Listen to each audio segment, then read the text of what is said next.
can't believe it. Here we are. Intermediate Module B. Yay.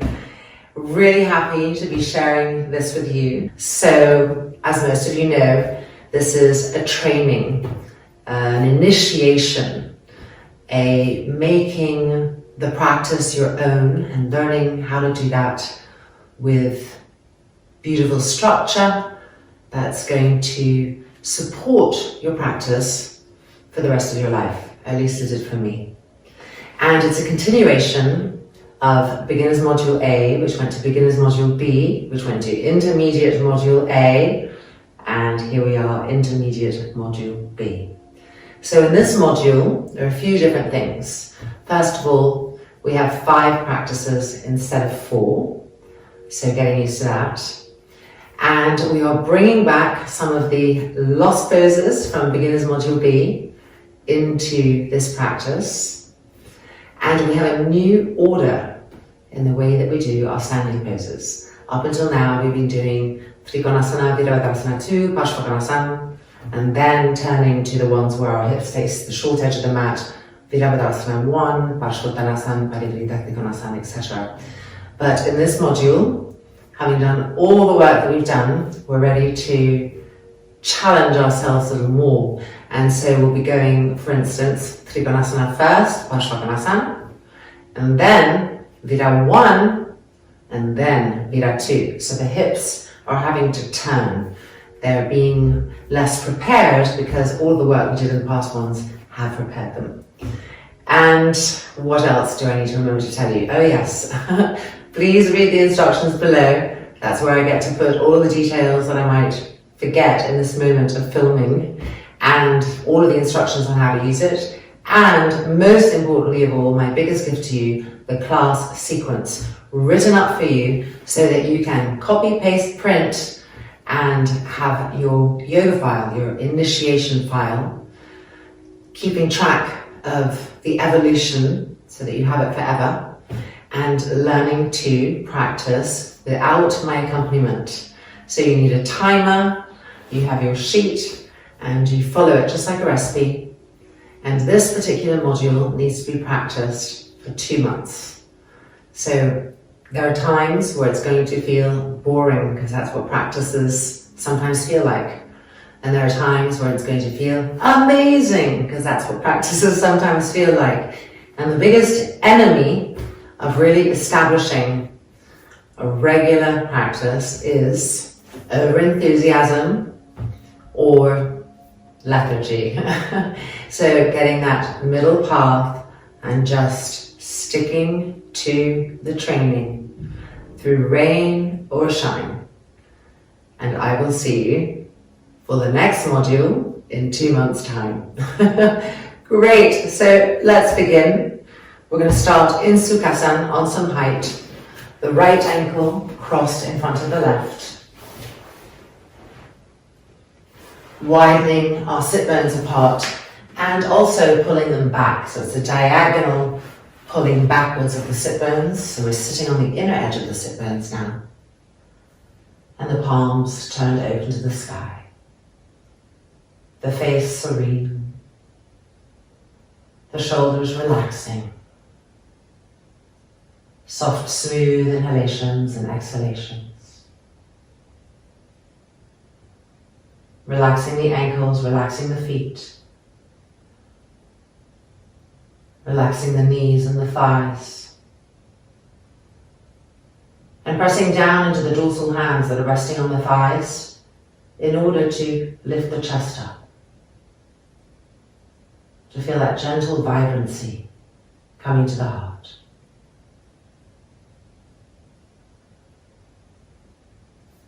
And then the palms pressing together in front of the chest.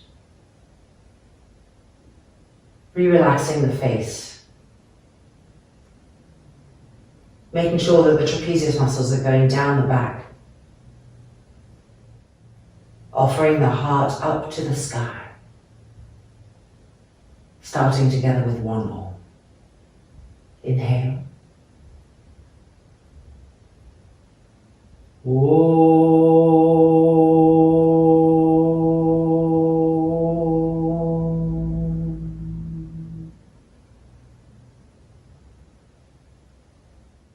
And the hands coming back down to the thighs, the chin lifting, the eyes opening. And we are ready to begin. So moving whatever we were sitting on and coming to the front of the mat. So just want to remind you before we start, and I forget, that when you're practicing this on your own and you come to Uttanasana in the sequence, you have the choice depending on your time, how you feel, how much you want to push or not, to do either hanging Uttanasana or to do a Surya Namaskar or your version of a Surya Namaskar. So individualizing the practice so that it can fit in to the energy that you have and the time that's available. We're going to start today's practice with a Surya Namaskar type exploration from hanging Uttanasana. So widen the feet apart the width of the mat, the toes in, the heels out, hands on the hips, upper arms back, elbows back. Inhale, lift the chest. And exhaling forward, gripping the legs as we come down, feeling the feet, dropping the head down and then holding on to the upper arms with our hands. Perpendicularize the legs as much as possible, not allowing the hips to move back and that diagonal line to come to the legs. Press down, squeeze the knees and thighs up. Sharpen the roots of those thighs, the heads of the femur bones, sharpening them, lifting them up. And roll the inner groins back, squeezing the outer hips in.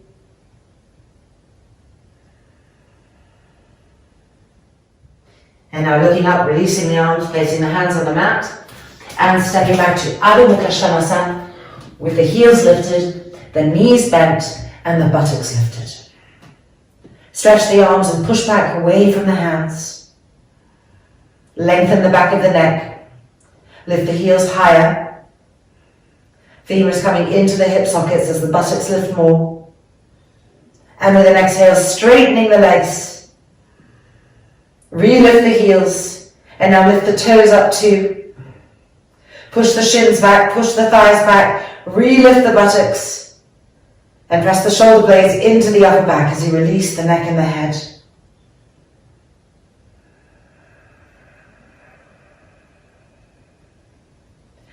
And now stepping the right leg forward to a nice wide lunge. Pushing ourselves forward and backwards, straightening the back leg completely.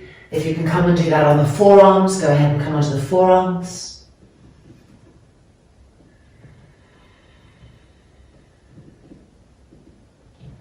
And now bending the back knee, resting it on the ground, resting on the top of that back foot, and pushing ourselves back up to the hands. Press the buttocks down, lift the chest up. And now turn towards the bent leg. Bend the back leg and reach with the right arm for the outside edge of that ankle. You can always use a strap if you can't reach. Drawing the foot closer and closer.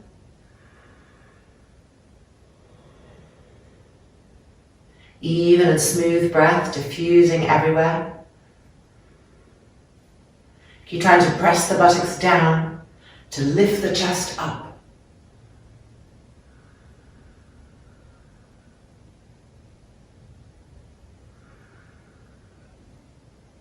And then gently releasing and stepping to plank pose. So here you can do full chaturanga or ardha chaturanga like we did in the last module, depending on how your arms are doing. Charge the legs. Broaden the shoulders, lift the belly button, feel your firmness, and from here, your choice of chaturanga. Scoop the outer elbows in. And back to Adho Mukha Svanasana.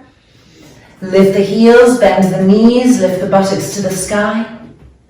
Drop the head right down. Femurs coming into the hip sockets. And now exhale, straighten the legs. Stretch the arms, stretch the legs, maximize the opening.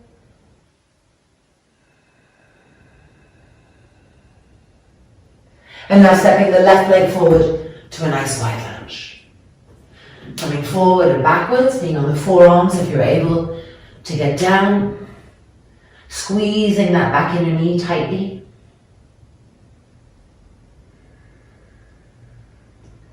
And then resting the back knee on the ground, the top of the back foot to the ground, and coming up, lifting the chest to the sky as we press the hips down. Turning towards the left bent leg, bending the back leg, stretching the left arm, and reaching for the outer ankle. Drawing that foot closer and closer, and with the exhale, lengthen the tension of the front thigh. Lengthen in both directions. Keep lifting the chest to the sky, pressing the buttocks down.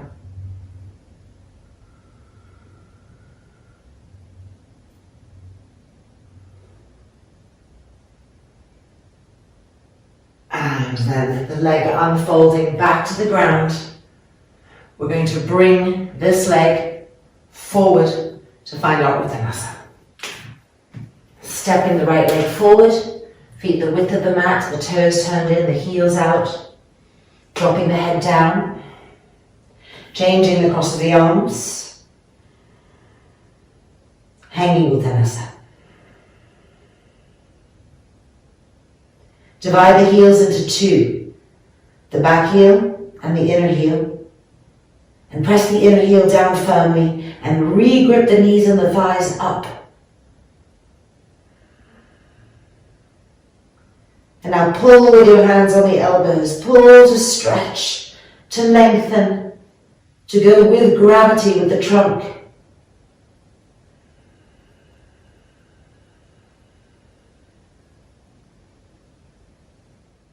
And then releasing the hands, placing them on the hips and moving the elbows back. Press down into the heels as we lift up. And stepping the feet together.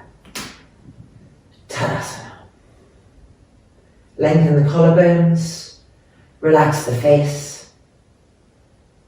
Inhale, exhale. And we are now ready to move to face the long edge of the mat and continue with our standing poses. So remember, anytime there's an Uttanasana, you can do Surya Namaskar with lunges, without lunges, deciding for you what's right. From Tadasana, simplify Vrikshasana. The arms up, interlocking, turn the palms out, tips of the thumbs touching. Press into the feet and inhale and lift.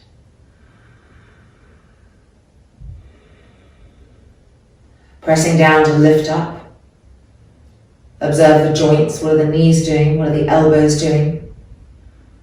Are the femurs still coming into the hip sockets? Are the arm bones still coming into the shoulder sockets even though we're stretching up? And then exhaling halfway down. Changing the interlock of the fingers, turning the palms out, and inhale and lifting up.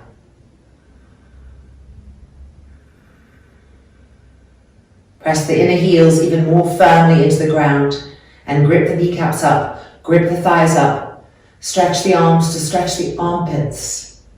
More sensation, going beyond the barriers of the body. And 2, and 1, coming back down, and Tadasana. Full Vrikshasana. And if it's still really hard for you to balance, of course, go to a wall and do it with the back against the wall until that balance comes. So we're lifting the right leg up first, rolling the inner groin to the outer groin, moving this left hip in so it's not sagging out to the side. Arms in front, interlock, turn the palms out, and inhale, lifting up.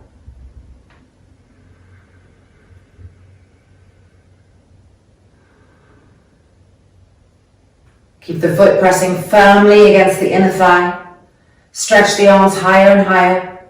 Reach, lift. And 3, and 2, and 1. Coming down and releasing Tadasana. Stabilize, be in both of the feet. Changing sides. Bringing the left leg up.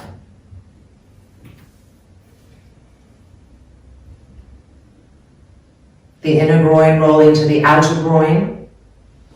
The hips bolting in towards each other for firmness. Arms in front. Whoop. Change the interlock, turn the palms out. And lifting up. Being present everywhere at the same time.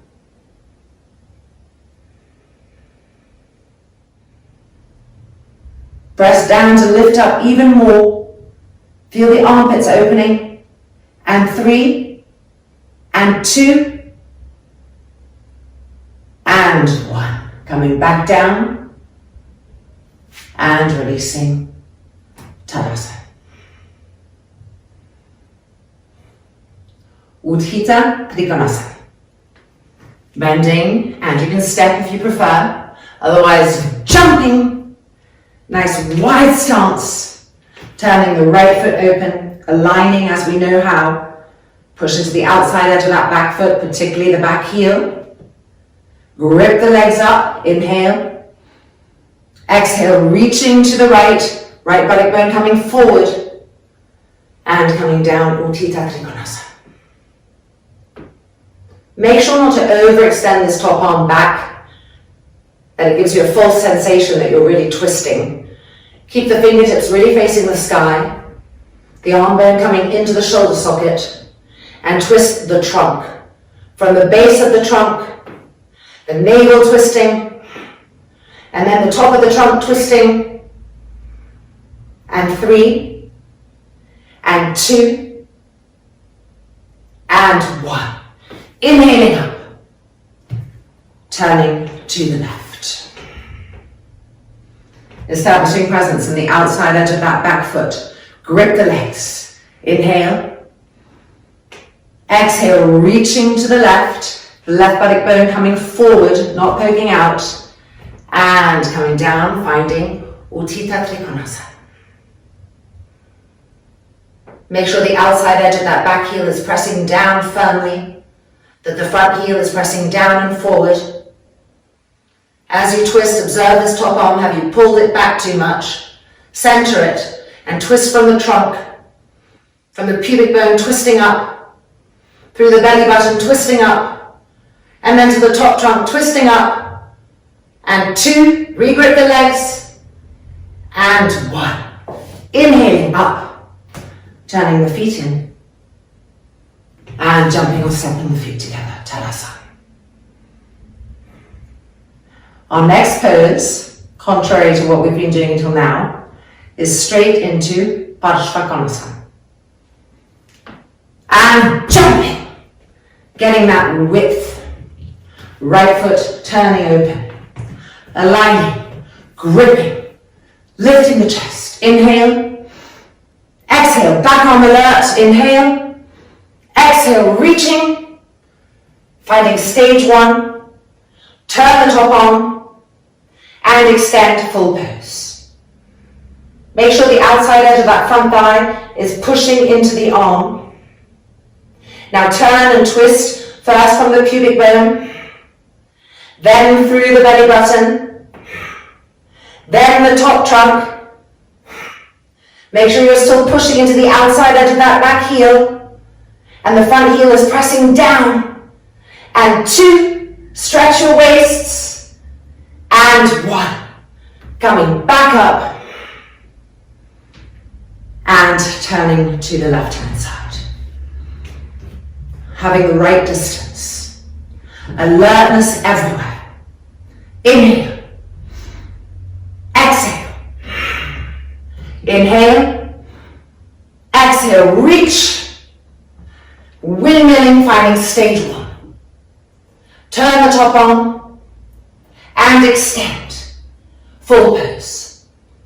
Make sure the outside edge of that thigh is pressing against the arm. With the exhale, twisting first from the pubic bone, then from the navel, then from the top trunk.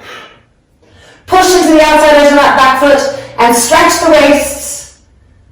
And 3, and 2, and 1.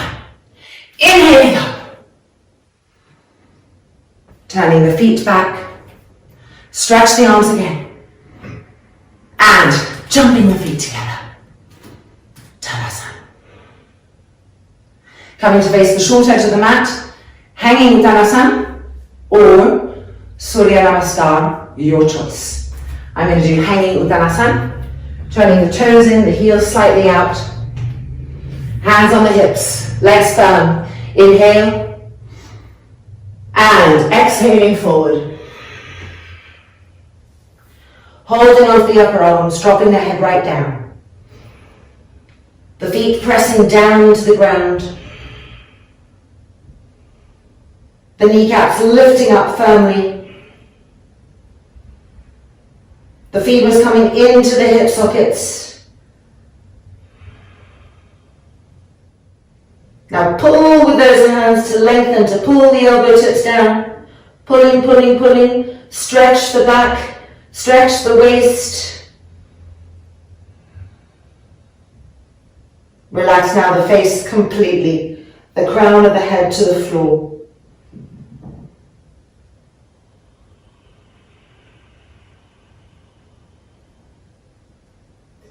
And then releasing the hands, placing them on the hips. Feel underneath your fingertips on the thighs, the legs gripping up.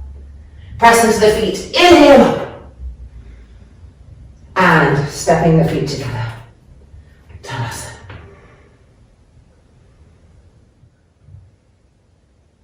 Alright, coming back to face the long edge of the mat. Virabhadrasana 1 followed by Virabhadrasana 2 coming up next. So it's a little different because in Virabhadrasana 1 we turn to face the short edge of the mat, different type of opening for the hips.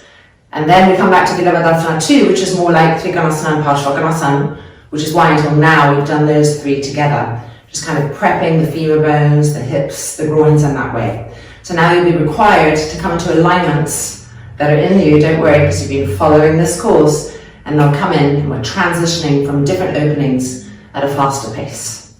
All right, here we go. And jumping,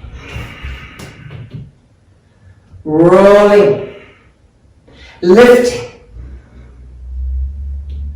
Now turning the back foot in, just like that, and then turning that front foot forward.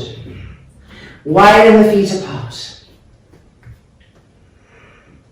Grip the legs and re-stretch the arms and lift the fingertips to the sky. Inhale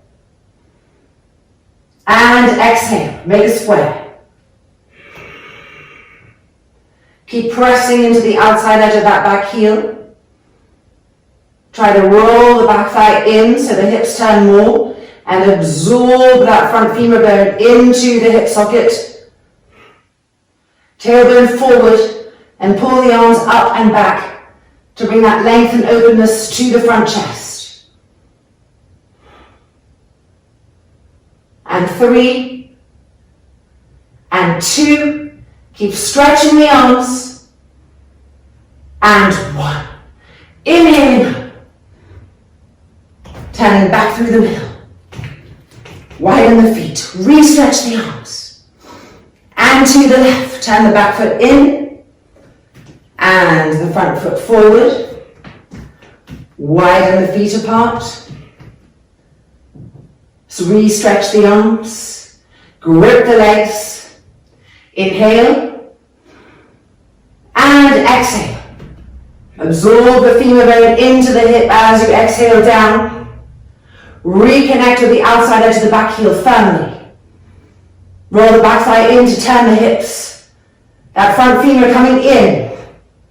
Now tailbone forward, and with the arms pull the pubic bone up. That's it. Pull even the kidneys up with the arms. Stretch the armpits. and 3, and 2, and 1. Inhaling up, back to the front. Extend.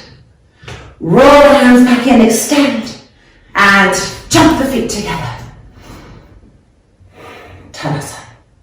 Deep inhalation, deep exhalation. And now it's Virabhadrasana 2. Preparing. Jump. Turning the right foot open. Having the right width so that you'll have an absolute 90-degree with the front knee and the front thigh will be parallel to the floor. Inhale. Exhale.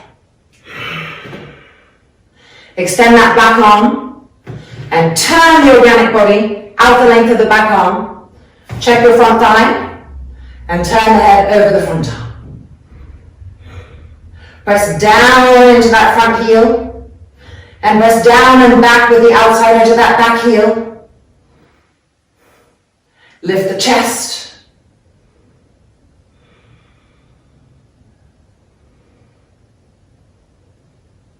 And 2, squeeze the back inner knee. And 1, inhaling up, turning the feet in. And to the left hand side. Same distance. Stretch the arms, grip the legs. Inhale. Exhale, make a square. Check. Now make the back arm more alert. Push into the outside edge of the back foot and turn the organs with the back arm and turn the head over the front arm. Shoulder blades going down the back. Femurs into the hip sockets. Lift the chest.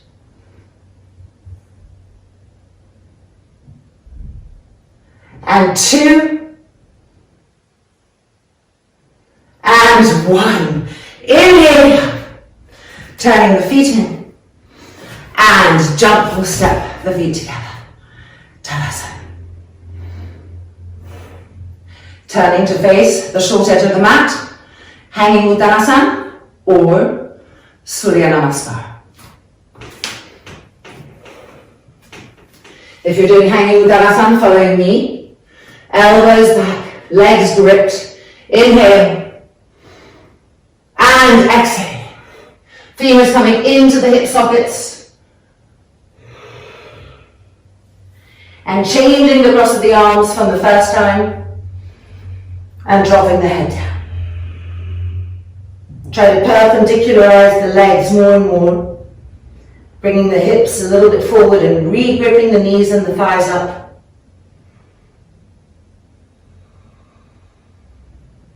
And as the inner groins roll back, squeeze the outer hips towards each other. The buttocks light, lifting to the sky. The head going down with gravity, relaxed, releasing, surrendering.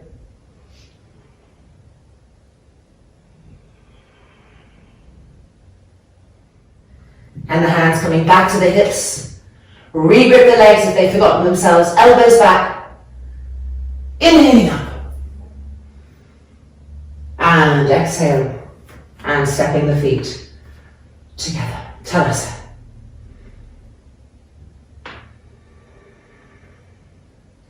Coming to face the long edge of the mat again for Parivrita Trikonasana. If you like to use blocks, supports, have those handy, always individualizing the practice for yourself as needed. And preparing. Jumping, sharp, firm, going to the right. So we're going to turn the back foot in, and as we turn the front foot forward, we lift the left arm up, the right hand comes to the right hip. Open the sternum plate, pull the arm back, grip the legs, inhale. And exhale, reaching forward, absorb the femur bones into the hip sockets.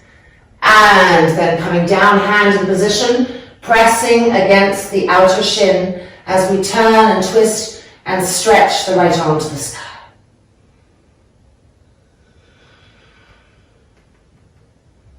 Keep squeezing the outer hips towards each other, keeping that firmness in the sacrum and the lumbar. And now travel to your belly buttons and turn and twist from the navel.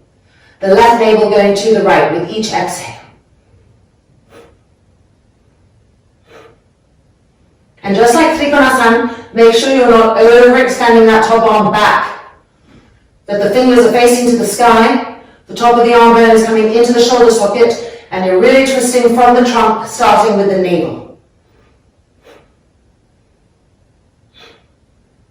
And then lowering the right hand, holding the hip. We're going to prepare to come out, make the heels firm. Stretching forward, inhaling up, turning the feet back in, re-extending the arms, lifting the chest, and jumping the feet together. Tadasana. And preparing for the other side. Jumping. We're turning to the left. So the left hand will hold the hip. We turn the back foot in. We lift the right arm up. Turning. Legs gripping, femurs into the hip sockets. Pull the arm up and back to lengthen the front spine. And exhale, reaching forward. Femurs coming into the hip sockets. And across and down. Turning and twisting with the exhale. And extending the top arm to the sky.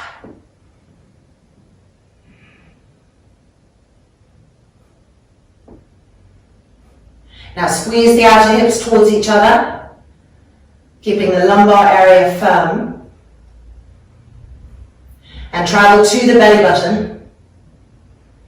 And begin to turn and twist from the belly button.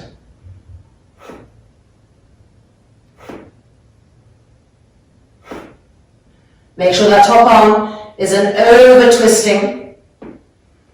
Absorb the arm bone into the shoulder socket and retwist from the belly button.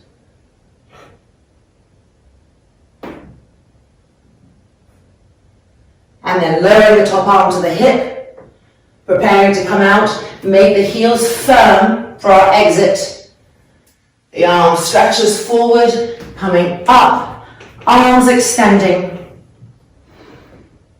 and jumping the feet together. Tadasana.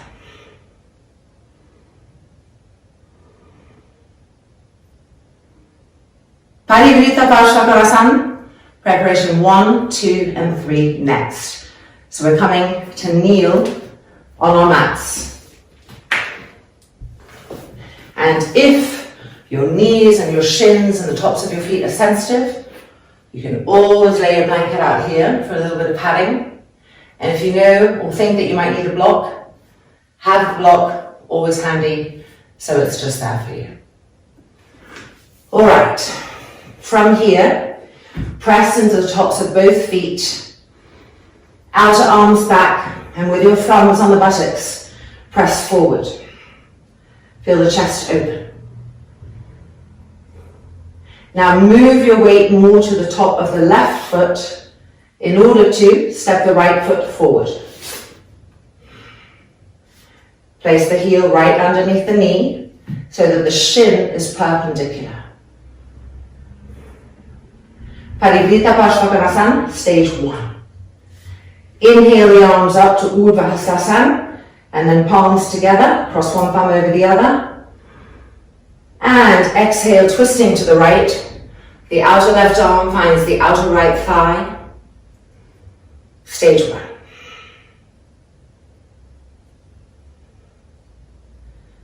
Keep trying to move that top outer arm back, and the trunk is going to follow that action.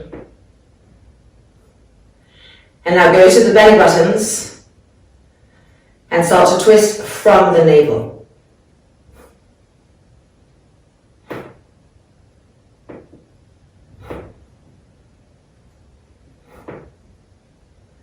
Preparing to come back to Urdhva, lifting up and releasing the hands down and bringing that right leg back in and redistributing your weight onto the top of the feet. Press the middle buttocks forward, outer arms back. Move the weight now to the top of the right foot and bring the left foot forward. Make sure the shin is perpendicular to the mat. Urdhva.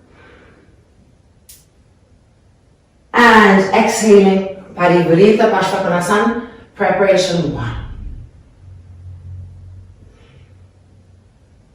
Squeeze the outer hips towards each other. Travel to the navel.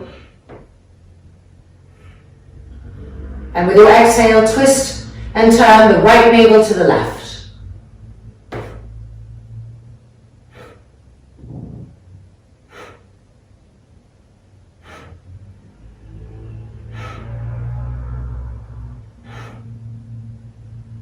And preparing to come back out through Urdhva. Lifting up and exhaling, stepping the left foot back in. So if you need a block, you're going to need it on this one. Move the weight to the top of the left foot, step the right foot forward. Urdhva. Coming through stage 1. And now moving this right hand to the front of this thigh and pressing it down as we move across to get the outer armpit to the outer knee. Hand coming to the ground or a block and stretching the right arm to the sky. Same thing as in Parivrita Trikonasana. Make sure that this arm is doing this, making you feel, wow, I've got this fantastic stretch, and actually you're just overstretching the shoulder. So structure is important in the arm. The upper arm bone coming into the shoulder socket, and now really twist from the trunk, from the navel.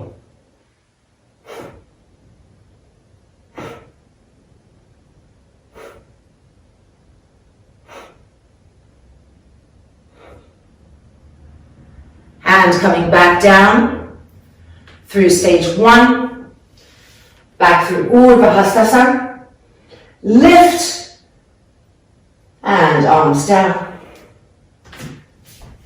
Distribute the weight on the top of both of your feet. Changing sides, moving the weight to the top of the right foot and stepping the left leg forward. Urdhva. Parivrita Pashvakonasana, stage 1.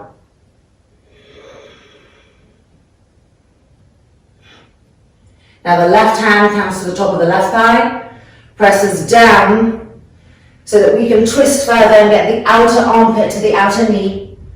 Hand down to the floor and extend the left arm to the sky.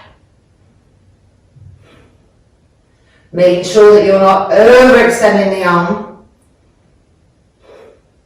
That you're connecting the arm bone to the shoulder socket, and that you're twisting with the exhale from the belly button.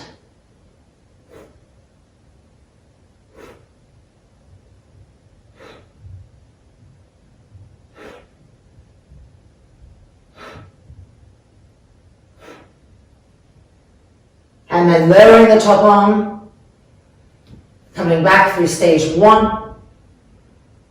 Back through Urdhva, re-lift, arms down, and bringing the left leg back in. All right, third one, preparation 3. Weight moves to the top of the left foot and step the right foot forward. Urdhva. Stage 1, preparation 1. And preparation 2.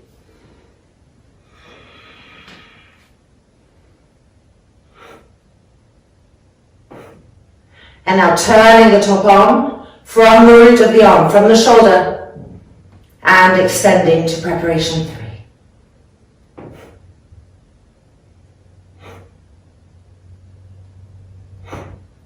Twisting from the navel, but squeezing the outer hips towards each other so that we don't disturb the sacroiliac area.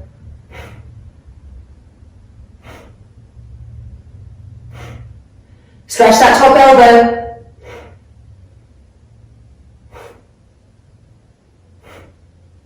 And the arm back through preparation 2 and back down through preparation 1.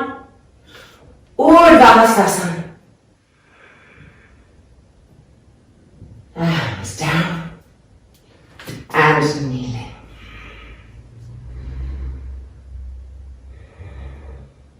Moving the weight to the top of the right foot, left leg forward. Urdhva. Preparation 1.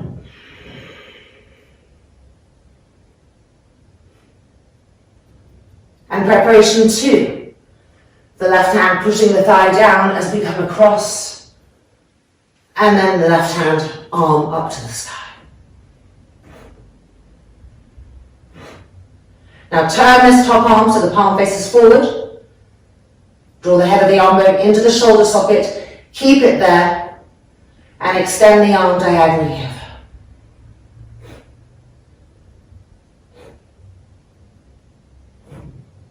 Squeeze the outer hips towards each other, femurs coming into the hip sockets, and twist from the navel.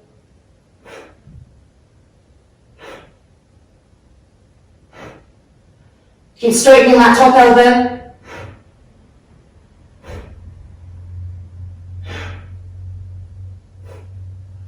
And back through preparation 2. Arm back down. Through preparation 1, palms together, and up through Urdhva, and down, and kneeling. Okay, we've got a last variation coming up now. We're going to do the full pose, but with the back heel lifted, and we're going to come into it from kneeling, but adjusting our feet a little bit. So if you like to block, have it on the right hand side of your mat. All right, ready. Outer arms back, cellular chest lifting. Weight to the top of the left foot. Step the right leg forward. This is where we were before. Now we're going to move the foot further forward, spreading the distance between the feet. Inhale. And we're going to lunge down, and as we lunge, you can see that now our shin is again perpendicular to the ground. And now Urdhva, stage 1.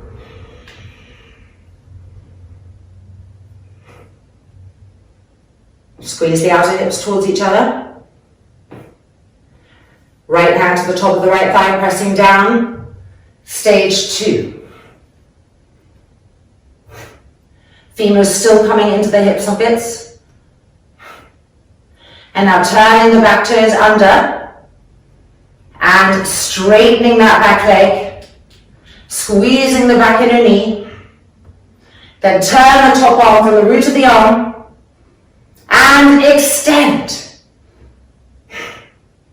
Now find the right waist and split it in 2. So from the top of the right waist, out through those right fingertips, and from the bottom of the right waist, out through the back foot, twisting from the navel.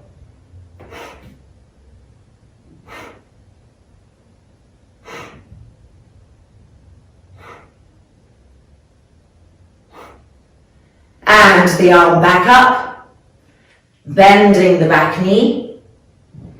Resting on the top of the foot, coming back out through preparation 1 in this new lunge, and back out Urdhva.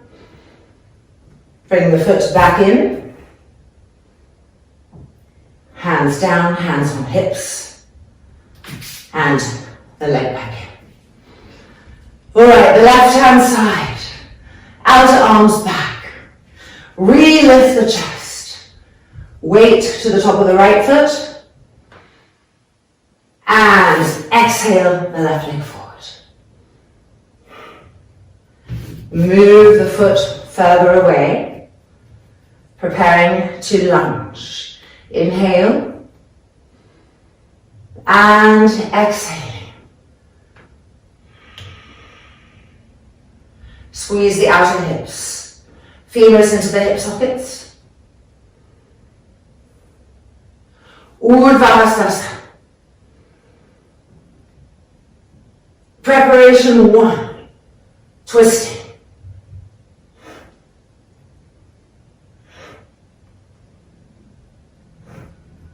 Preparation 2. Left hand coming to the front of the thigh. Bringing the outer armpit in. Hand down. And bringing the left arm to the sky. Twisting from the navel.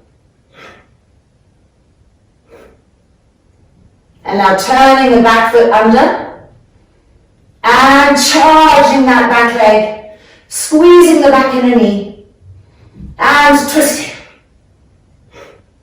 Then turn this top arm from the root of the arm.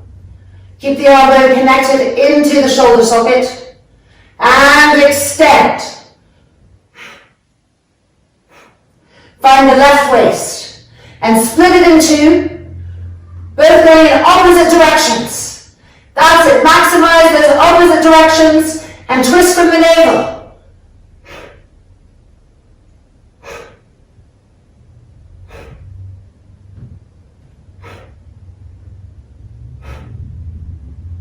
And then bring the arm back up, bending the back knee to the floor, being on the top of the back foot, coming back through preparation 1, palms together,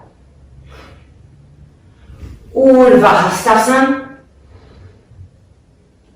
Bringing the foot back in, re-lift, arms down,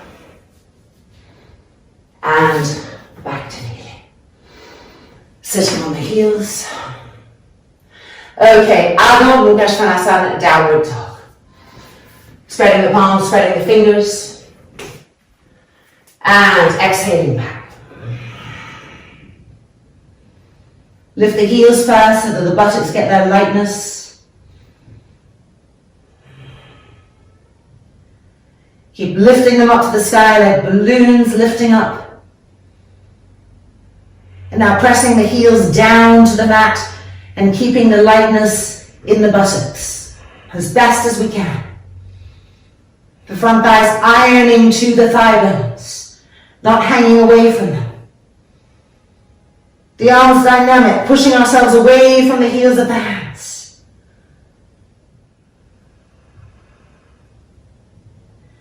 And then looking up, walking the feet forward. Turning the toes in, the heels out, hanging Uttanasana.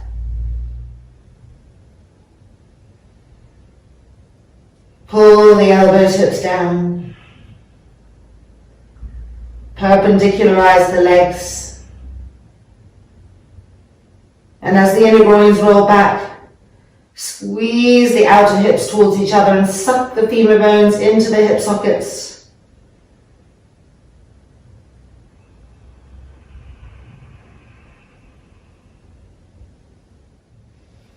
And then placing the hands on the hips, legs still gripping, pressing to the heels. Inhale up. And stepping the feet together. Tadasana. Even at the pressure of the feet, roll the shoulders back. Lift the heart to the sky. Deep inhalation, deep exhalation. The face becoming passive again.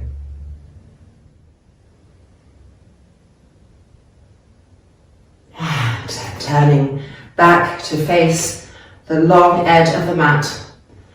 Parshvottanasana, followed by Prasarita Padottanasana, 1 and 2. So we're bringing 2 back in And 2 is the hands at Paschimottanasana, the inverted namaskar behind our backs. All right.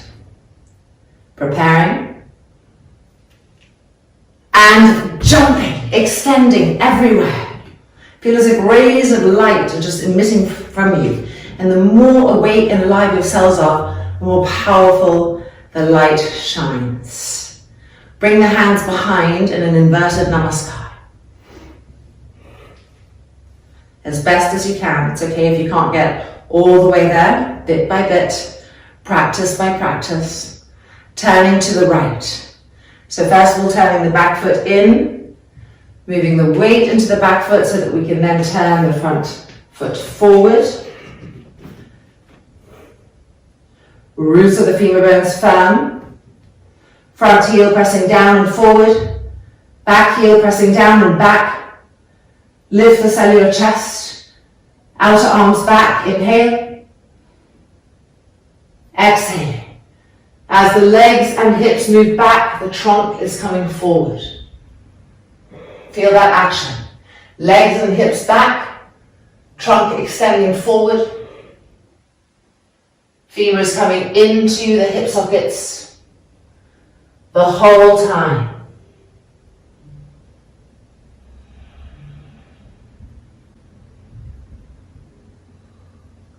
Press that front heel down and forward. And if you feel really wobbly on the front foot, make sure that your big toe is pressing down.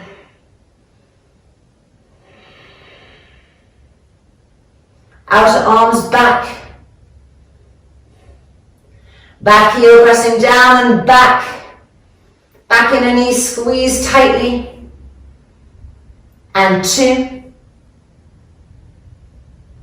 And 1. Preparing to lift. Be firmly in your heels, particularly the back heel. Femurs into the hip sockets as you lift. And coming back through the middle. Reposition the hands if they can maybe go a little higher on the second side. Outer arms back. Grip the legs. Turning to the left. So we turn the back foot in. Our weight moves into the back foot as we turn the front foot forward. The front heel pressing down and forward, the big toe connecting. The back heel pressing down and back.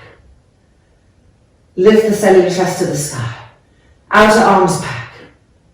Femurs into the hip sockets. Inhale. Exhale. The legs and hips going back as the trunk comes forward. Really feeling that action in opposite directions. The femurs strongly into the hips.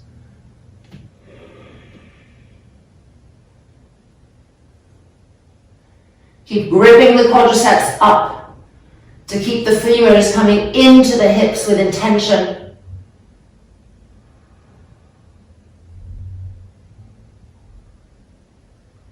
Press that front heel down and forward. Press the back heel down and back. Keep that front big toe connected and that outer arms back.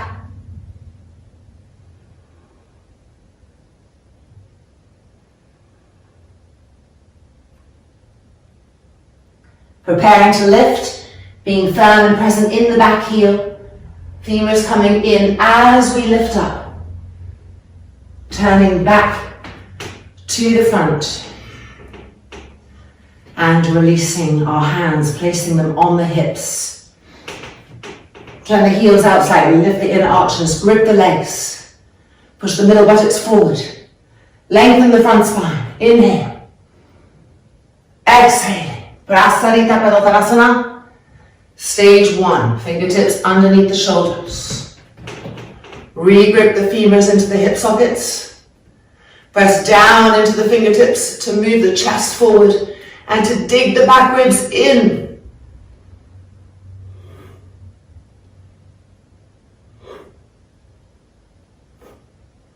And coming to stage 2, walking the hands back until they're in line with the heels. And exhaling the crown of the head to the ground. Watch your elbows carefully and scoop the outer elbows in towards each other and press into the palms to lift the shoulders up. Now travel to the inner knees and make sure that your inner knees are being sucked up the length of the entire inner thigh until they reach the inner groin. And then very slightly roll the inner groins back, but squeeze the outer hips together. And see how that further connects us to the root of the femur bone.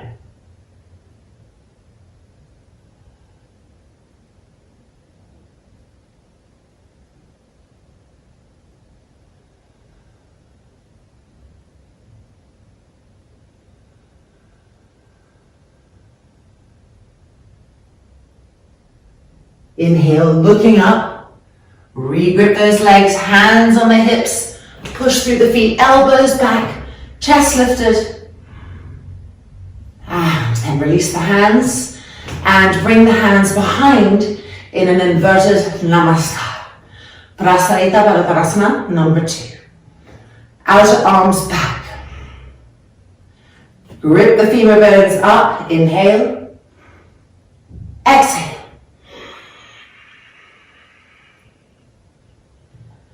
Push down into the outside edges of the feet. Squeeze the inner knees all the way up to the inner groins. The inner groins slightly rolling back and squeezing the outer hips together at the same time. And we feel a new sharpness in the head of the femur bone. Stay with that. Now try to move the outer arms back and try to press the back ribs forward. Let the head hang completely.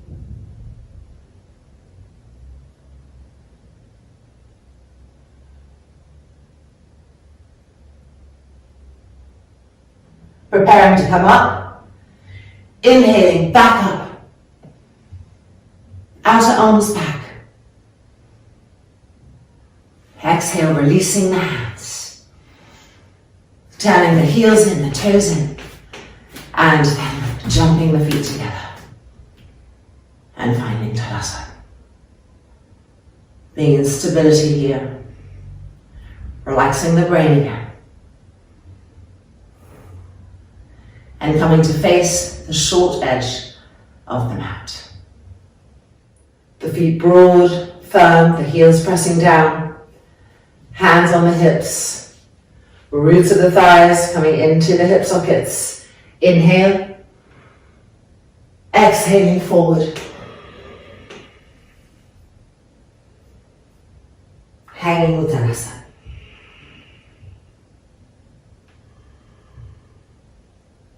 And even though there's no doubt that hanging Uttanasana becomes a place to rest, do not lose the grippingness of the legs.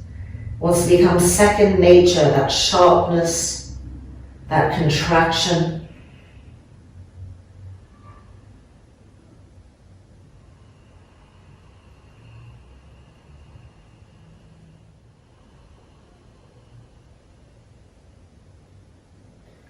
And then placing the hands back on the hips, inhaling back up. And stepping the feet together. Tadasana. All right, and it's now time for our Parigasanas, and we're doing Parigasana 1 and 2. So reintroducing Parigasana 2 from Beginners Module B. So we need a wall, so let's bring our mats to the wall and meet back there. Remembering that if you have sensitive knees, you can always put a blanket underneath the knee, not fold it too thickly or that's going to make your balance wobbly, but just giving a little bit more height and padding. All right, we will be going over to the right first, okay? So kneeling, the right side of my body is facing the wall. Hands on the hips, moving the weight to the top of the left foot and stepping the right leg out. Extending, making sure the sole of the foot is touching the wall, the heel to the ground, and that the foot is in line with your inner knee. It's really important for the hips, lower back, sacroiliacs. Don't let the hips hang. Squeeze the outer hips together and see how that helps to lift the chest. Urdhva Hastasana. And when we're ready, exhaling over and finding Padikasana preparation 2. Now keep that right femur bone coming into the hip socket and then push your hands against the wall to help you to turn and twist more. Try to move that top hand a little bit further back and the bottom hand a little bit further forward and turn from the shoulder blades. Now go back to the belly button and twisting from the navel.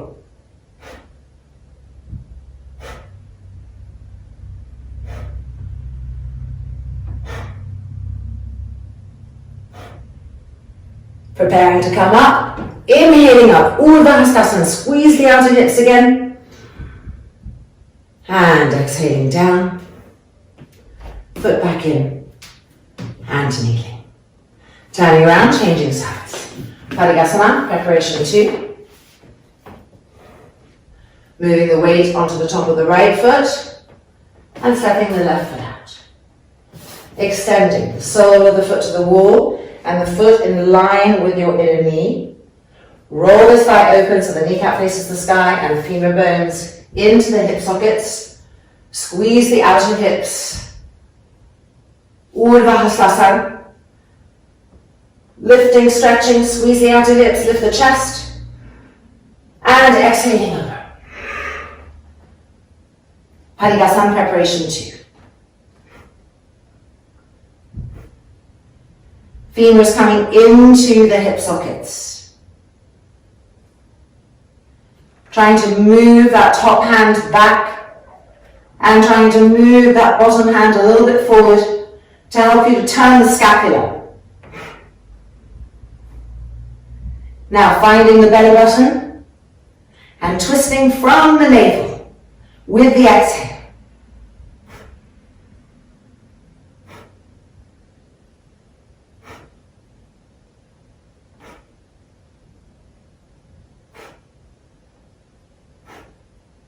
Preparing to come back up, inhaling up, Urdhva Hastasana.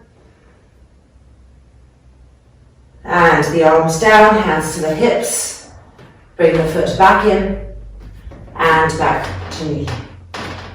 Okay, we're staying facing the same side, but we're moving ourselves into the wall like this. So if you had a blanket under your knee, of course, move it in too. And we're right up against the wall, so the top outer edge of the thigh and the lower hip will be pressing against the wall. Alright, so stepping the right leg out and to the side, and then move yourselves back into the wall. Hands on the hips so that the chest is open. And slide this foot, lengthening the leg, and turn the foot to 11 o'clock and push into the outside edge of the foot. Still making sure that this foot is lined up with the inner knee. Femurs coming into the hip sockets, the chest lifting, firmness. And now arms in front. Inhale the arms up, Urdhva Hastasana. Re-grip the femur bones in, squeeze the outer hips, re-lift the arms. And exhale. Padikasana preparation 1. Don't let the arms be like dead weights. Stretch them away like arrows. Push the outer left hip, the outer left thigh to the wall and draw the head of that right femur bone in. Now travel to the belly button and twist from there. Keep stretching the arms.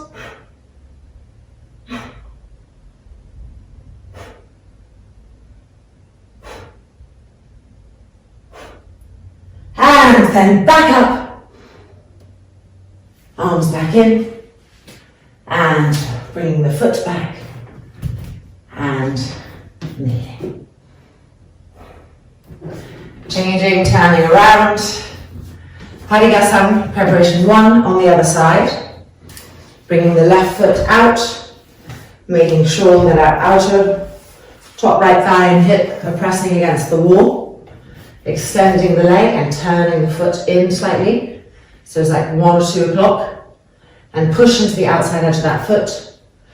Grip the femurs in and lift the chest. And now arms in front so that we can bring them to Urdhva. Squeeze the outer hips towards each other. Re-lift. Inhale. Exhale.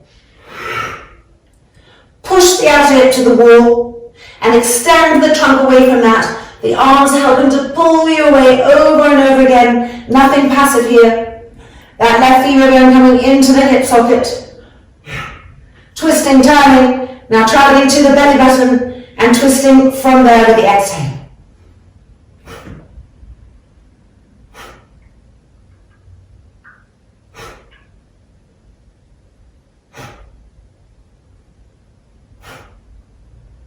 Femurs into the hips and inhaling up.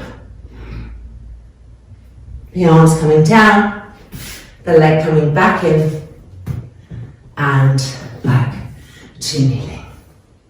Congratulations, the standing part of our practice is over and we are now going to Supta Virasana. So moving away from the wall, taking any bolsters that you might need, blankets, but definitely, whatever you're doing, having a strap. Meeting back there. All right, here we go. So if you're using a bolster, you're having it behind you with a blanket on the end for your neck and head. If you're needing extra support underneath the knees, the tops of the feet, you have a blanket here. And then we're coming onto our knees and we are putting the strap over our heads. The buckle at the front, the strap going right behind the knees, making sure the buckle stays at the front, widening the feet apart, pulling the calves back and out. 2 important movements. And coming to take our seat, pulling those feet in now so they're really on the tops of the feet and pressing the outer feet down. Virasana. Getting ready to come back to Supta Virasana. Tilting the pelvis on our way down.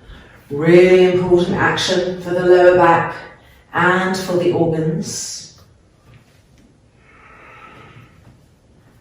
And then coming down to Supta. A lovely word, Supta in Sanskrit. There, it immediately means lying down. I love it whenever I hear it. And then lifting the arms up.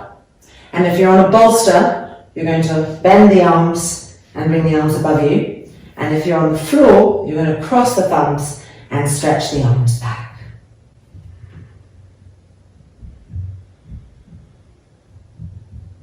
Finding a smooth and even regular breath. The arms or the elbows moving back so that the armpit chest is getting a lovely opening, which in turn leads to an opening of the side ribs.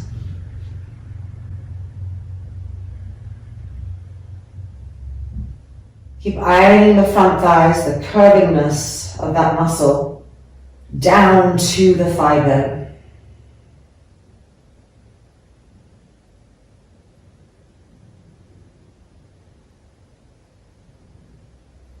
Squeeze the outer hips lightly towards each other. Press the middle buttocks up to the sky and move the sacrum towards the knees. So pelvic tilting.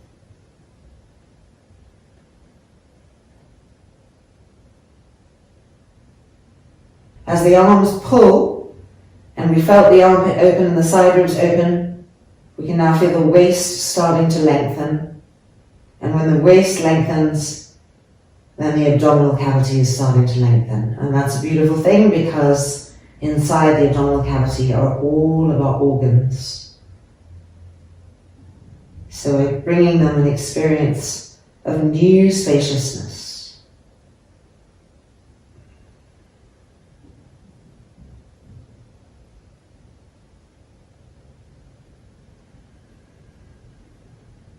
We're going to change the cross of the arms with the cross of the thumbs. So bring the arms back up, changing, and coming back. Supta Virasana on the other side. Reconnect with the tops of the feet, with the shins.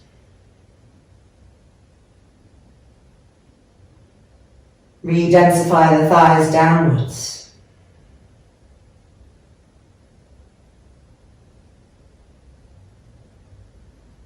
The sacrum moving towards the knees, and the middle buttocks aren't hanging to the ground. They're gently pushing up to the sky, and we're squeezing the outer hips lightly towards each other. Now from there, stretch the arms to stretch the waist. More and more. But make sure you're not pulling the arm bones out of the shoulder sockets. Always that integrity where bones meet sockets.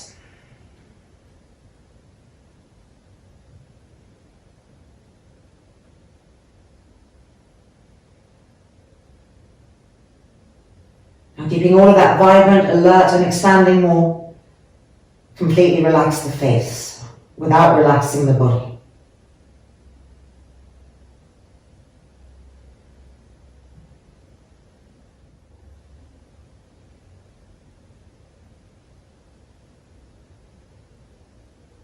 A few more breath cycles.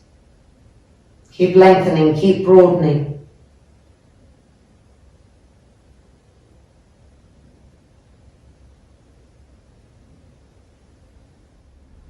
And now bringing the arms back up, back to the ground, making our way back up stage by stage.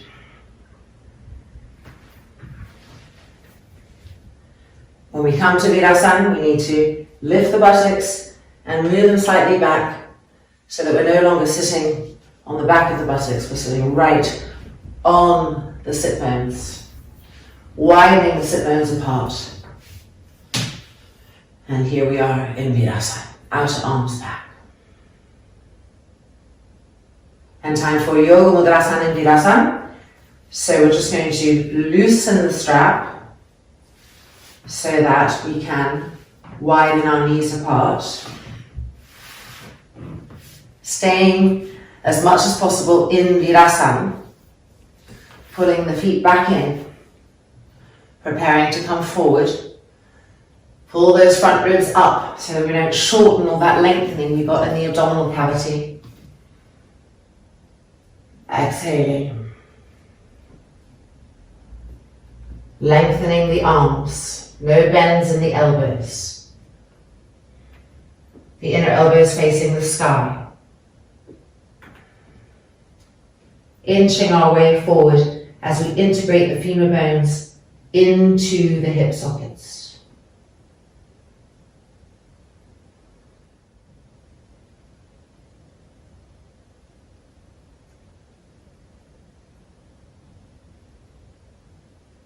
Push into the fingertips to move the hips back as the trunk comes forward.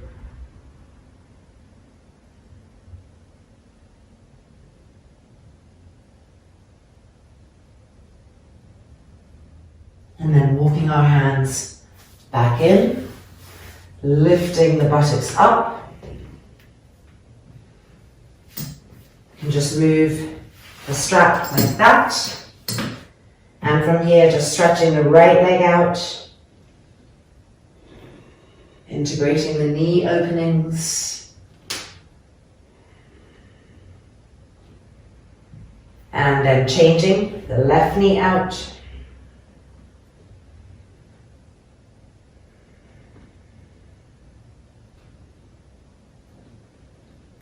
And then I always like to do a little Parabhushasana or Parahastasana after this. So choosing whether you're holding the big toe, the first two fingers of each hand, whether you'd like to go further into Padahastasana. Grip the knees up, squeeze the inner knee to the outer knee, the outer knee to the inner knee, the front knee to the back knee to the front knee, roots of the femur bones in. Inhale, look up, back ribs in, re-grip the legs, and exhale. Pulling yourselves down.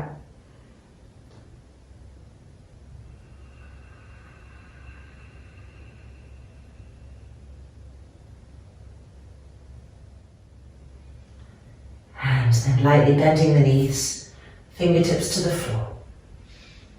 And releasing. Okay, it's now time for Shirshasana. So you might still be against the wall, but I'm going to start demonstrating Shirshasana away from the wall now. So you have the memory of intermediate module A to remind you of how to do it up against the wall. And when you're ready, start backing away from that and joining me here on the mat. So let's gather everything we need, moving to the wall if we need it, taking a blanket for our heads, and meeting back on the mat for Shirshasana. Are we ready? Let's lift the arms up nice and parallel. Turn the arms so the palms face the sky. Shoulder blades down the back.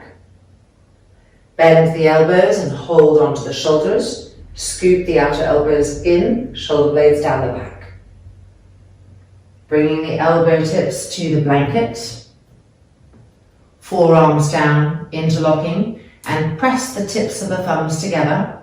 Do not allow the elbows to widen. Bringing the crown of the head to the floor, and the hands are now holding the back skull. Press the arms down and find that bracing quality where the shoulders are lifting up and the lats are in. And we feel that engagement here. Turning the toes under, straightening the legs. Re-bracing the arms, re-lift the shoulders. Walking the feet in. Re-brace the arms, re-lift the shoulders, lats in. Shoulder blades pressing forward. Coming to stage one. Lightening the toes up, bending the knees. Bringing the heels close to the buttocks. Lift the trapezius muscles up again. Relax the face. Don't be in the thinkingness of the pose, be in the feelingness and engagement of the pose. Coming to stage two. Keeping the knees bent. So this is like a Vajrasana or a Virasana in Shirshasana. Trying to move the front thighs back, the middle buttocks forward, the kneecaps to the sky. And having just done Supta Virasana, our body's quite open for it. Re-stabilize through the arms, lift the shoulders up, the lats in, and then extending the legs and finding Shirshasana 1.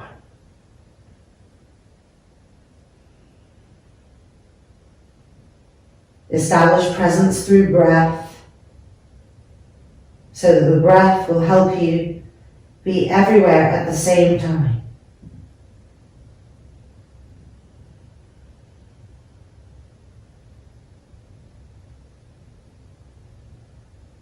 Recharge the legs. The moment we come to our heads, often we allow all our feelingness to be in the head and the shoulders and the arms. But the charging of the legs is integral to lift us up out of over-gravity.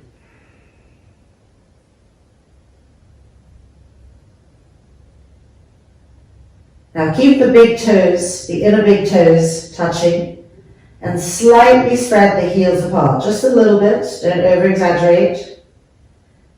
And when the heels are slightly spread apart, you'll be able to better move the inner groins back. And now squeeze the outer hips towards each other.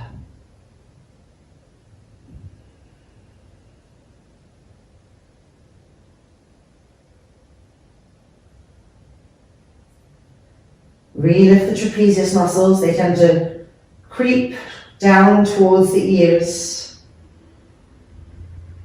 So we have to keep dialoguing with them. And repress the ulnar wrists down in order to lift up again.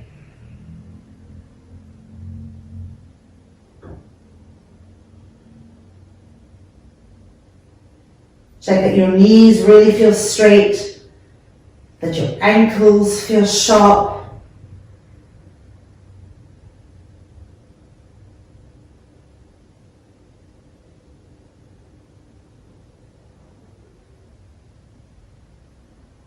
And at the same time, the root of the tongue passive, which will immediately help the entire face to relax, to release. So we're building up to 5 minutes, we're doing 3 minutes today, but when you look at the sequence below, you'll see that it's 3 to 5 minutes, and we start building up to an easy 5 minutes.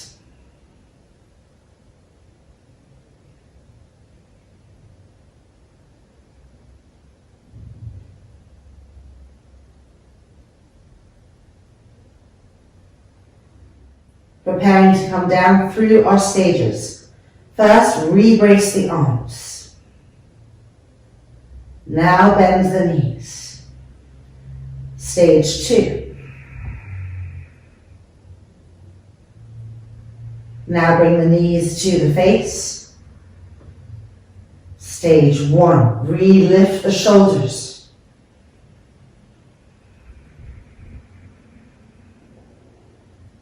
And then extend the legs, feet to the floor. Knees to the floor, sitting back. With your hands, just pull the ribs forward on the thighs. Yoga Mudras.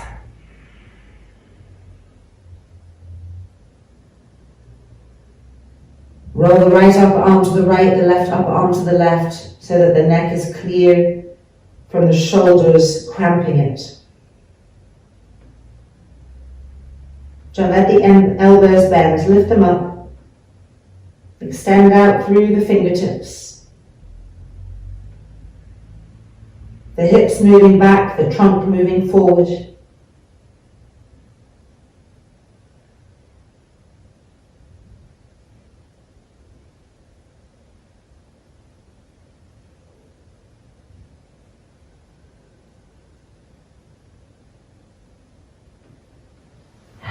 Re-emerging. Always a different state of mind after Shirshasana. And we're now going to get set up for Sarvangasana, shoulder stand. So grabbing your blankets, a strap, and 2 blocks today for our Karnapidasana. And in today's Sarvangasana, we are reintroducing Ekapada Sarvangasana. So bringing that back in from here on out. All right, meet you back on the mat. Our Sarvangasana setup. And by the way, another nice way to do Sarvangasana is to use 2 bolsters like this instead of blankets. And it's really lovely too. So if you have 2 bolsters, you might actually prefer that. Trying things around. Okay, the blocks are going to be for our knees in Karnapidasana, and you have different heights to choose from. And we have a strap. The loop of the strap should line up from one inner armpit to the other. So this is a little bit big. That's about right. Okay, let's come on into our Sarvangasana.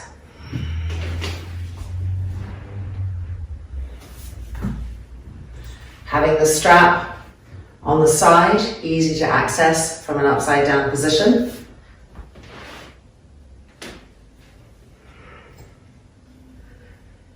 Checking every time that you're no further than 3 fingers away from the edge.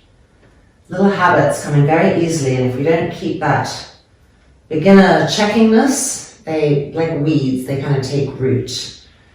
All right, rolling the legs over.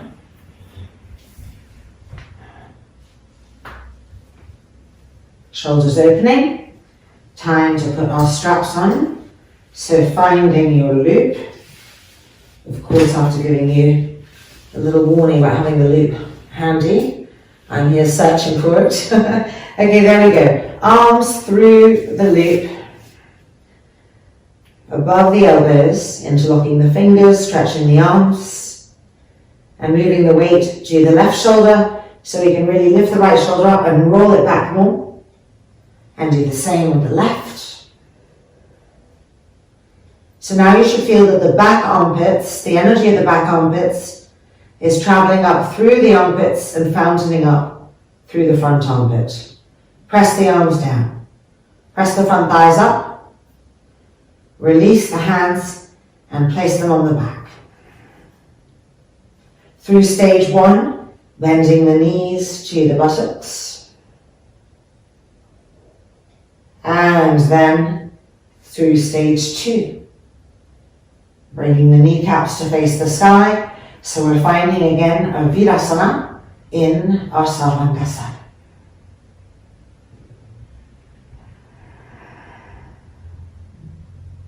And now from here, extending the legs.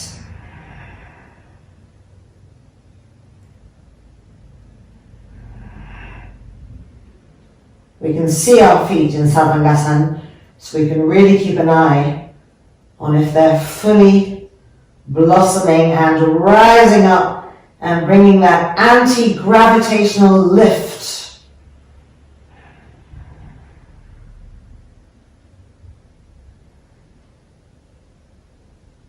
Can we get the hands higher up the back?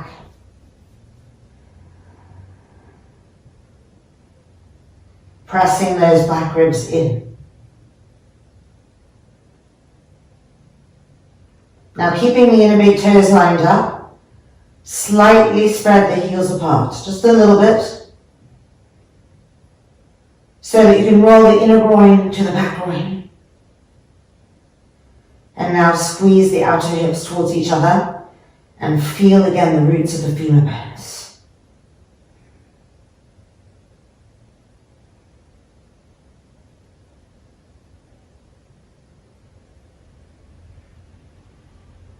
Now relax the front throat from that effort.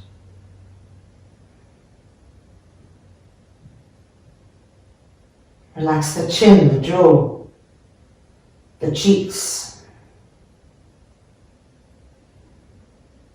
But keep charging the legs up. Pressing the upper arms down to better lift up.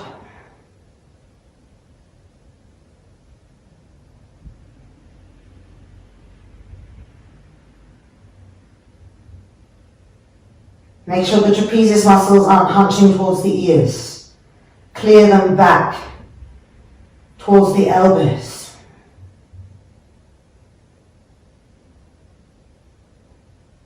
Try to move the front thighs back, the middle buttocks forward.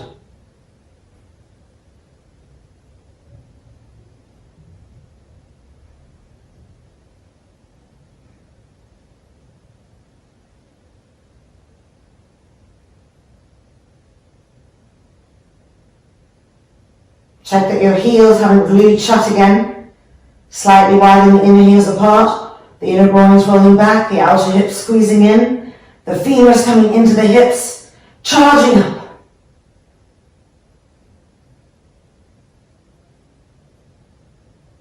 Now we're going to come to Ekatala Sarvangasana. So keep the left heel fixed where it is, and slowly, with control and grippiness, the femurs coming into the hip sockets, lowering the right leg down. As low as you can go without distorting the hips. So keep squeezing the outer hips towards each other.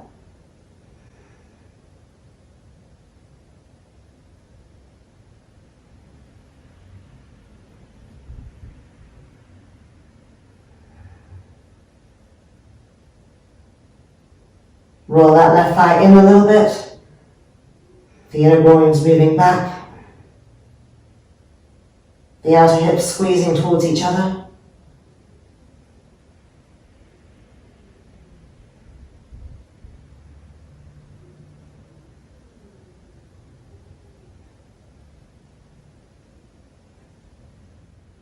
Coming back up to Sarvangasana.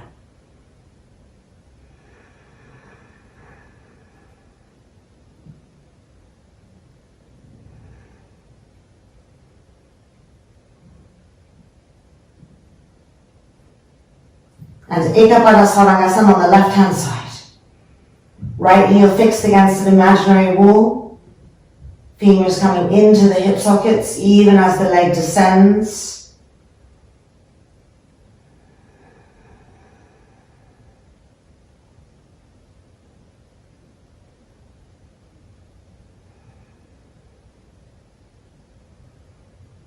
The inner groins rolling back, squeezing the outer hips towards each other.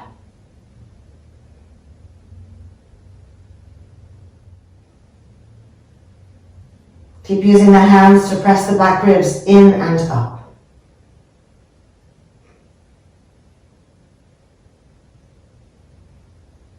Keep squeezing the inner knees.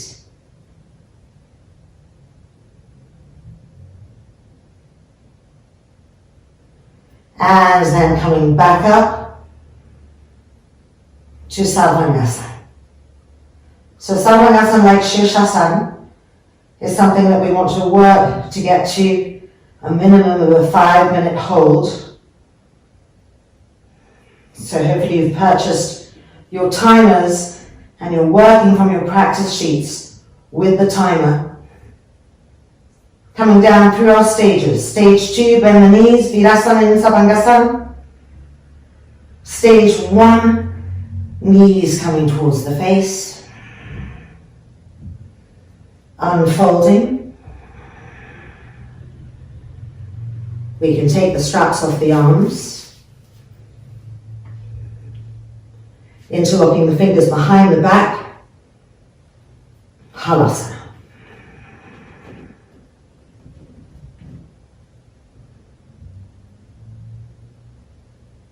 Keep rolling those front shoulders back and the back armpit fountaining up through the front armpit. The arms pressing down so that the back body can energize to be involved in the pose.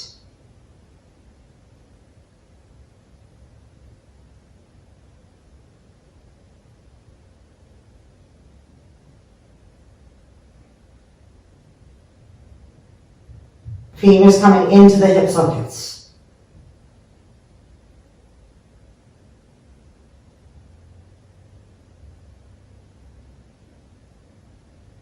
Keeping the fingers interlocked, invert the hands up to the sky so the palms face the sky, and then push the palms away from you, like shoulder openers.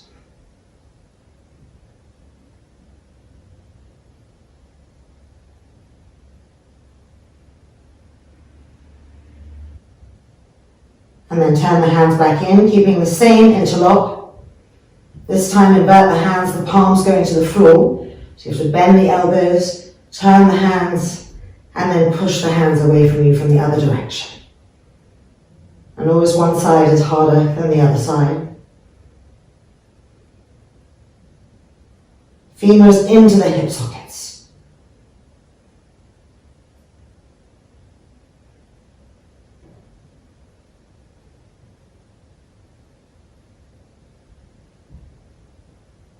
And then turn the hands back in, bend the elbows, release the interlock and change the interlock.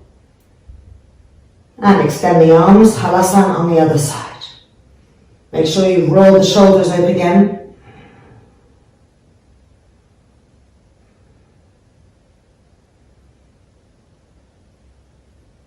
Looking at your front thighs, make sure the quadriceps aren't hanging off the bone, that they're ironing to the thigh bone.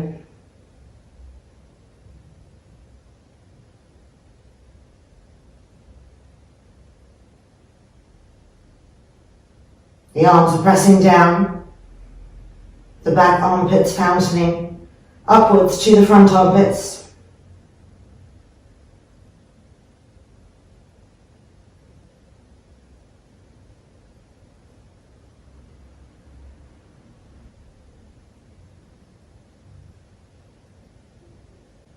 Now let's invert the hands up to the sky and and push the palms away from us.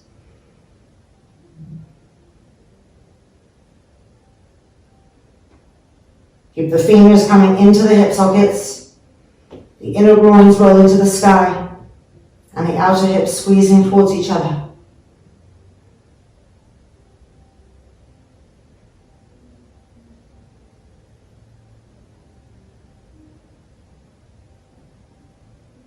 Now bring the hands back in, bending the elbows, keep the fingers interlocked, and invert the hands towards the ground, and then out and back, re-stretching the arms.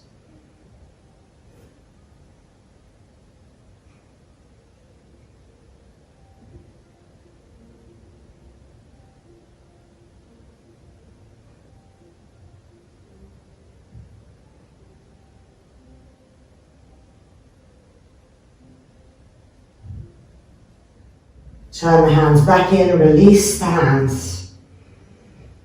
And bending the knees to the forehead. And then widening the knees apart and bringing them to rest on the blocks and being on the tops of the feet. You don't have to have blocks. If you're ready to move the blocks to the side and you can feel that, just use your hands to move them out and bring the knees further down. So there are two ways to do Karmapidasana. The Shavasanic way is to wrap the arms behind the knees and hold on to the outer arms. And the active way that we're going to do today is to bring the arms behind the back, interlock the fingers again, roll the shoulders open, and being here.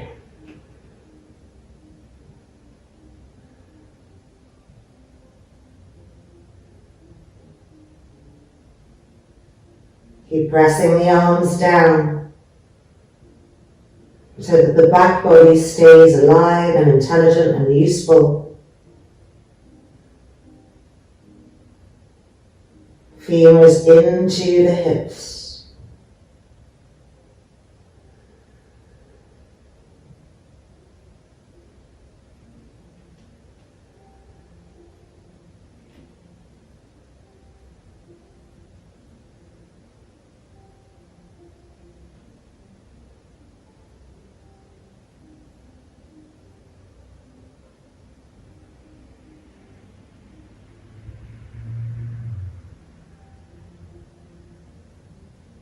Now change the knees, lock the fingers behind the back. Re-rolling the shoulders back. Last time, last side, and last variation of our Sarvangasana cycle. Pacify the face completely. Arms pressing down. Femurs being absorbed, not pushed out.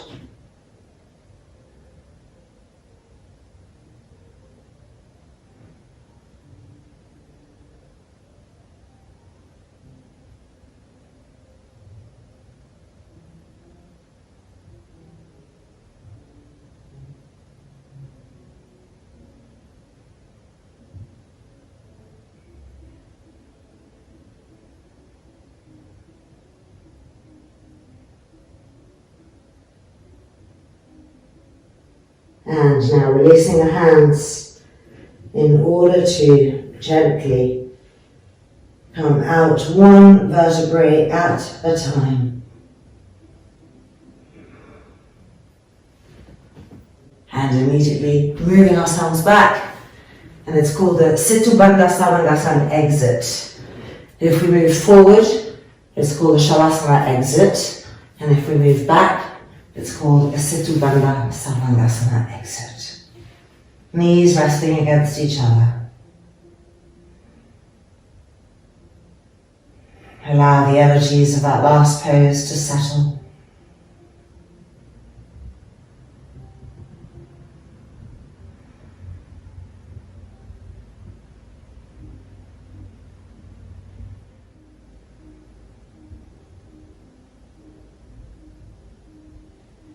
And now let's roll over and come up and we are almost there. Setu Bandha Samangasan. So we need a wall, we need our blocks, we need a strap for the thighs. And today I'm going to show a gentler version, just so that those of you who are still finding it a little harsh with the block so high under the tailbone know where to go if you're having one of those want to be gentle with yourselves day. Because the idea is the training is the skeleton, and then you're adjusting the sequence according to your needs. So, for instance, no Surya Namaskars or no hanging Uttanasans between the standing poses if you don't have time. You could do chair Samangasan instead of Sarvangasana on the blankets. You could do chair Halasan, your feet on the chair behind you instead of bringing them to the floor. So really just taking the sequence and then adapting it as needed. So let's meet back at the wall, and for the softer, more restorative version of Setu Bandha Samangasan, I will be using a bolster, a blanket, 2 blocks and a strap. So see you back there. Here's the beautiful setup, and the golden rule of not having a mat when you're doing Setu Bandha Samangasan with blocks does not apply when you're using a bolster, because you're actually sliding back over the bolster. So we've got 2 blocks, we've got a blanket longitudinally rather than this way like a Sarvangasana. Turning it this way because you may want to roll this first bit up underneath the neck once we lie back.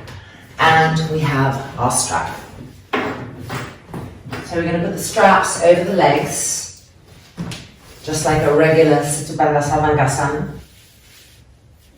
Buckle in the middle, tightening up. Alright, now we're bringing the buttocks forward a little bit, tilting the pelvis. And the heels are coming to the blocks. And then we're lying back. And we are now pushing ourselves back. And we want the outer edges of our shoulders to come onto the blankets. So the distance does need to be right. If you're kind of hanging off, you need to adjust the bolster. And if you've got the whole upper back on the blankets, you also need to roll over, come up and adjust the bolster. So you've got that right there. And now if you tend to have a little strain in your neck, you might want to take this blanket and do a little roll to just support the cervical spine. That is entirely up to you to decide what works for you. I am better like this, coming back down. Arms can be like this, which is my favorite, but if that creates any strain, have them instead diagonally extended away. And of course, those of you, or the days you're using blocks, you're interlocking your fingers behind you like Halasan, and you're wrapping your hands around the blocks. So here we are. Nice, smooth and even breaths.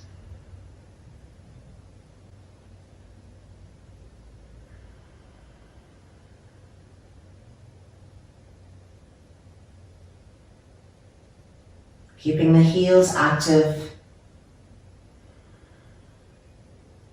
so that the sacrum is encouraged to continually move towards the heels.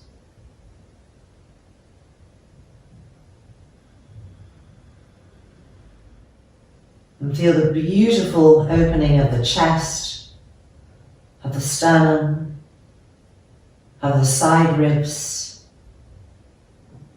That's really unique to this pose.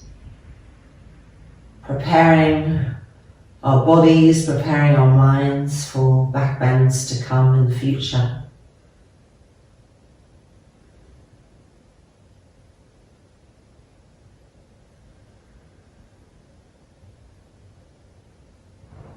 And now go to the back body and go to the spine between the shoulder blades. And try to press that part of the spine up to the sky. And observe the difference that that makes to the front and side ribs.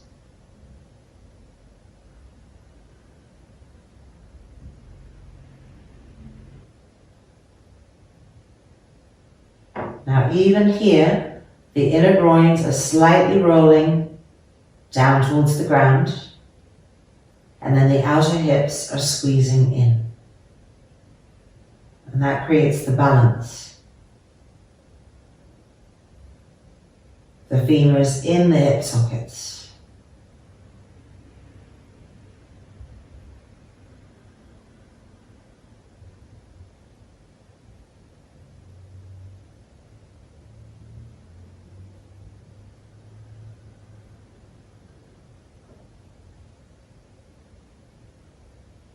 Make sure the shoulders aren't hunching up from the floor, that they're really dropping down with gravity, letting go of those last little entanglements, whether they be physical entanglements or mental worries that are still in that area, encouraging all of that release now before Shavasana.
And we can see how beautifully relaxing this restorative version of the pose is.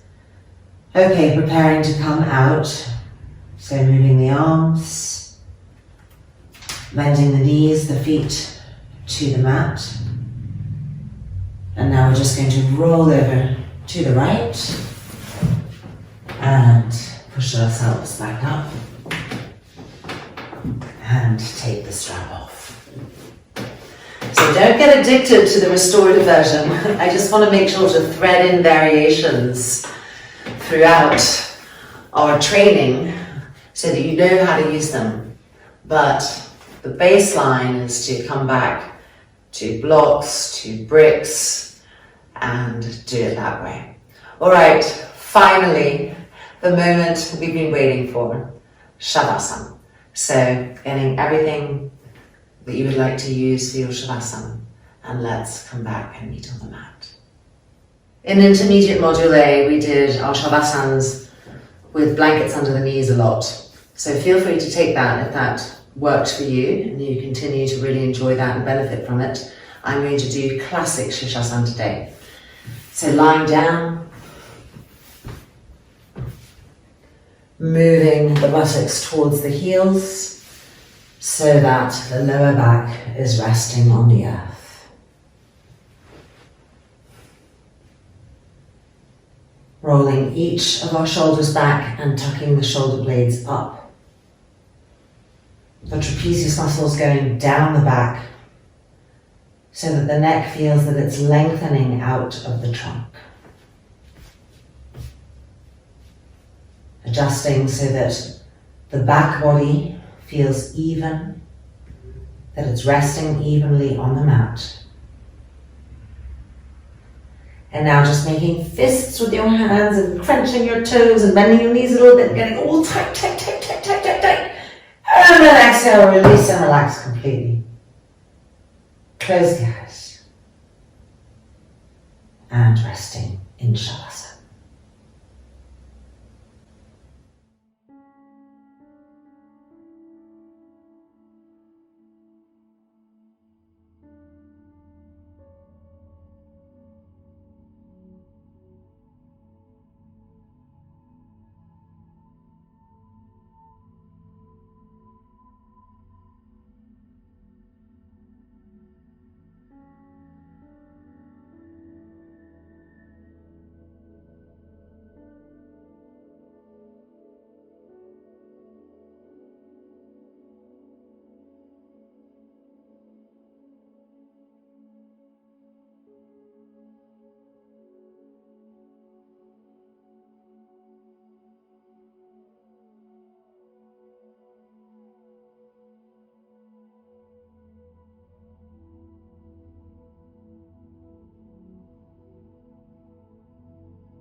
Loka Samastaha Sukhinho Bhavantu.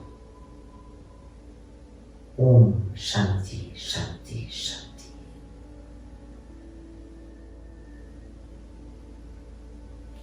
Rolling over to the right hand side of the body.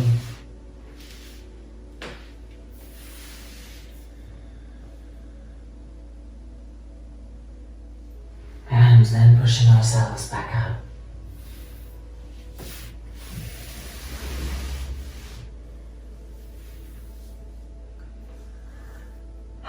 Transitioning from that rich inner world back to this externalized world.